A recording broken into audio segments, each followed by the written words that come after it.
Hello, everybody, and welcome to episode 53 of Therapy Thoughts with Lindsay. And as it has been for a while, Mr. Cash is still over there being his awesome co host producer self. Hey, Hey, what's up? I'm over here being my still didn't take that quiz that you sent me. So sorry, I've been so busy. I know everybody says, "Well, I've been busy. I've been busy. It's a pandemic." Like, dude, like, trust me, I've been busy. okay, so you're just like calling yourself out on it before we even get started Yeah, that you did not take absolutely. the quiz. I did send it though. You Last did week you accused absolutely. me of not sending it. So now No, we know that the sending has occurred. the sending has occurred. Okay, no worries. You'll be off the hook. Even Thanks. though we're wrapping up with attachment styles today, we will definitely have to talk about them more. And as I get everything launched with the or relaunched with my workshop, we're definitely going to have to talk about it more. So just, don't not do it, but we'll get back to it. It'll be all right. We'll get there. I'm the evasive, standoffish. Yeah, I don't really want to be in a committed relationship style. I'm just kidding. I do want that. No worries. I did send you a meme the other day. I don't know if you saw it where it said something like, I want to go out in public until I get out in public and the public is there. And that seemed like a very Randy Cash thing. It was hysterical. Thank you. I got a good chuckle. Every time I find those, I have to send them. So, anyways, all of that is to say, we are still talking about attachment styles as we have been now for the last number of weeks. And I've had a few people reach out and be like, "Why do you keep talking about these? I feel like you've like beat this horse." And it's like, well, because here's the thing. First of all, no one is all one style. So it's not like I could just, I mean, we could do like a 3 hour podcast and talk about all of them at once, but I feel like that would be like a whole bunch. Also, though, it's important to know that throughout your life cycle, throughout, relationships that you go through, you may actually find yourself shifting and kind of changing a little bit when it comes to how you relate to others and how you attach to others. The other thing I want you to keep in mind is that this is not a judgment, nor is it a negative label that I want anyone to attach to themselves. This is not about being mean to self. This is actually about learning how to better understand yourself, how you're showing up, and then to learn ways to manage your style so that it doesn't kind of lead you around and maybe have you make decisions or say things or do things that don't really feel congruent with who you want to be. That's all it is. Kinda like, getting information on yourself so you can Yes. change your behavior if needed. If needed. Exactly, exactly. So, as we've gone through them, we went through secure attachment, anxious, preoccupied attachment, dismissive attachment, and now this week we're going to talk about fearful avoidant attachment. And when we're talking about the avoidant attachment styles, so dismissive avoidant last week and fearful avoidant this week, we are talking about people that if this is your primary style, you may find it hard at times to really let people in. The difference between the dismissive attachment that we spoke of last week and the fearful attachment is that with the fearful avoidant attachment style, there's going to be a lot more hot and cold. Like some days you may want a relationship, some days you may not. Some days you may trust your partner, some days you may not. Some days you may trust yourself. Other days you may not. And you may feel that it's hard to find like a regulated emotional stance on this topic. It kind of flip flops back and forth. And that can make it really complicated for someone that's trying to make decisions about commitment because now you find yourself in a relationship and then you may flip back and go, oh, wait, I don't know if I want this. Now I'm not really sure. I just, and you kind of start to question yourself or question your partner, or maybe you'll shut down and kind of not let them in at all. But then at the same time, you're kind of fearful that they're going to walk away and leave. So you don't want that, but you don't quite know how to actually connect with them in like a vulnerably authentic way. Sometimes, not all the time. This isn't like it is this way once and it's this way forever.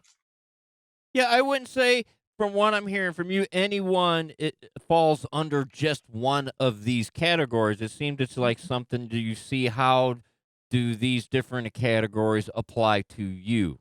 Yeah. Each all of them, I would say, applies to all of us in some way, right?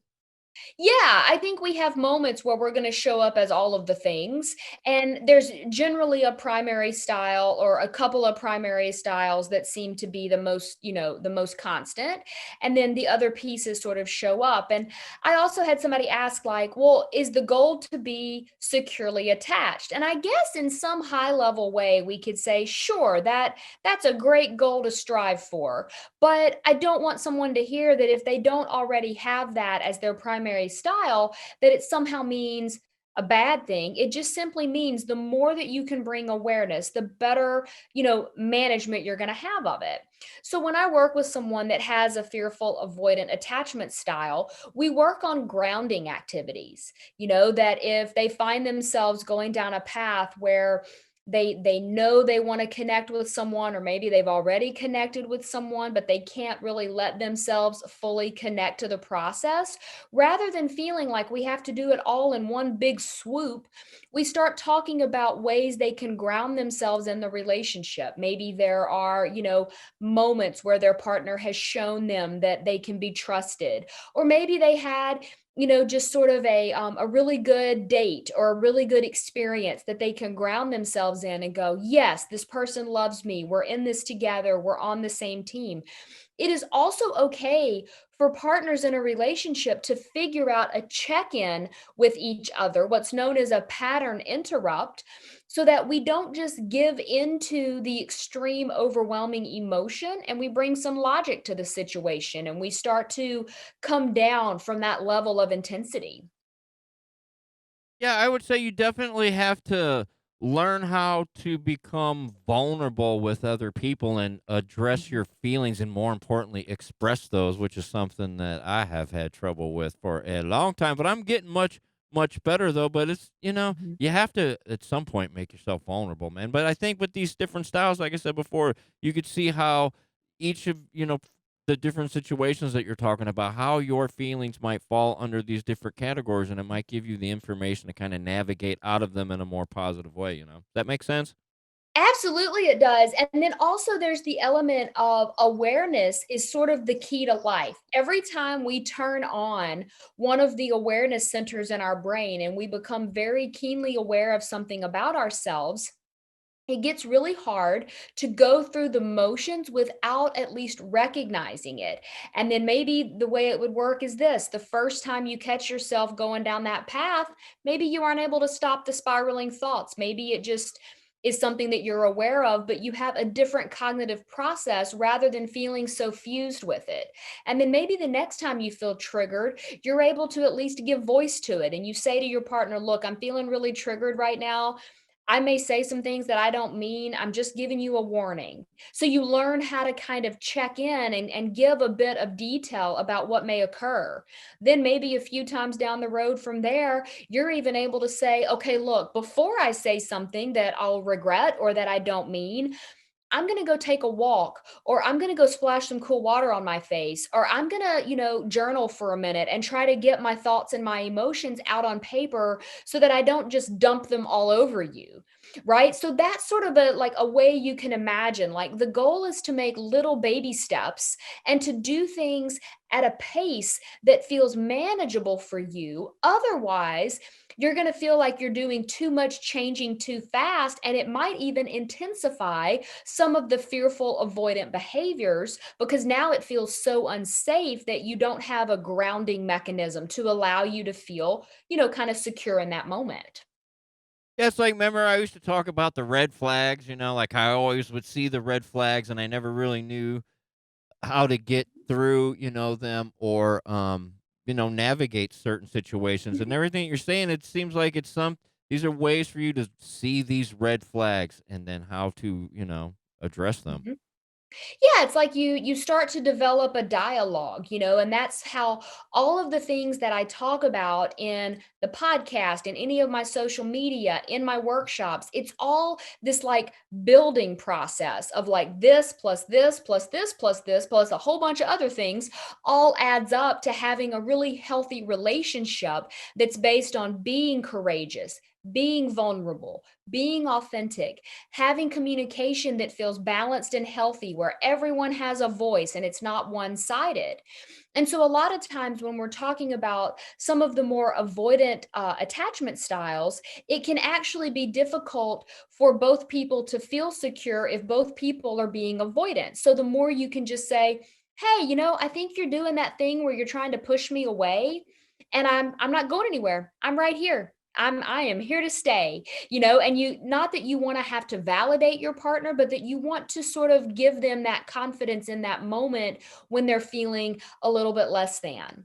And then maybe they do the same for you at a later point. Because I do get that question a lot. What if two people with an avoidant personality style or an attachment style end up in a relationship? Does that just mean they're doomed? And I never think that, if two people decide they don't want to be together, that's fine. I'll respect that, but I don't think it has to be like a death sentence for the relationship. You just have to be willing to have those tough conversations.